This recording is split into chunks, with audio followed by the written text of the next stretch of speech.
that are near his mouth, out. Leave it. Good boy. Things that are near his mouth cause him concern. Leave it. Good boy. So we want to make sure that he understands we can handle him anywhere. Sit. All over his body, and he has no reason to complain. So the first counter conditioning thing we do is with the head and face. He's a cane corso. People see this breed and they have a tendency to think, oh my God, dangerous dog. Yeah, he's dangerous. He's about as dangerous as you know, that carpet on that training table. Good boy. We want to pet him. Good. We want to be able to handle his ears, his eyes, which he's got a bit of cherry eye. Ow! He's got a bit of cherry eye going on. So that's going to require veterinary care at one point. Here. Good. Sit. So he has to learn out. Leave it. Leave it. Thank you.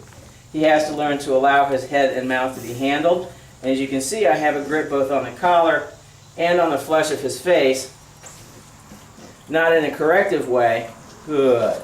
But essentially all I'm doing is applying enough pressure for him to resist, and then as soon as he stops resisting, the pressure goes away. As you can see, he's not interested in relaxing. And there we go. That's a good boy. Yeah. And then we release.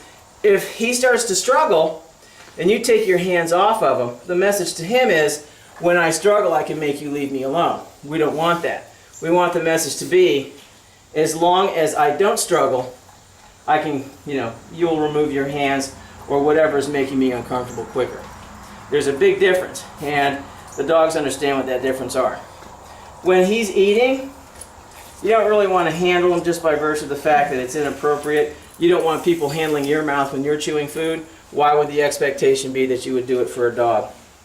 The command for him to release an object that he has is out. Good. The command for him to ignore an object that he wants is leave it. My hand is a prime example. This is the harbinger of all good things. It touches him affectionately, it offers him rewards, so he's got a bit of a fixation. Off is for feet. He just pawed me, I gave him a little bit of a leash correction and gave him the command off. Good. When he's calm, he gets rewarded, and this is going to be important in the greeting, which when you come to pick him up, you and your family are going to have to institute this because we do not reward a state of arousal.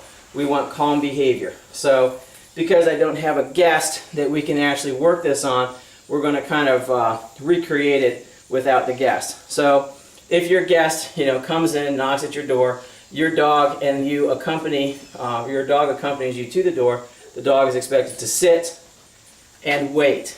When your guest comes in, you're controlling the dog in such a way that when he starts pawing or becomes aroused or starts launching or whining, you correct him. No, off, sit, leave it. Whatever the sequence is, it's going to help the dog. When the dog is calm, okay, your guest can approach the dog, not with apprehension. Stay.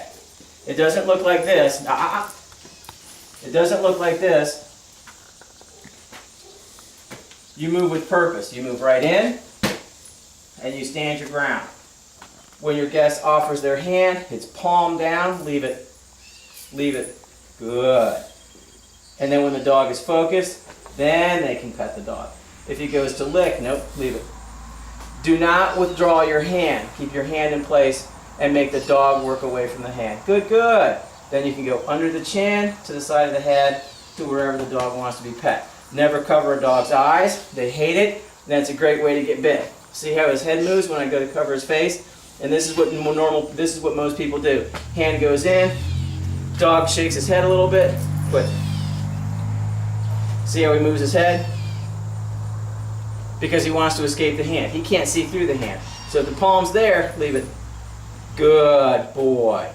Good boy. Out, leave it. Good. Out, leave it. Good. Good, good. And for his cooperation, he should be paid off. Either your guest can give him a reward, thank you very much for being a polite dog, or you can. Very nice. Okay.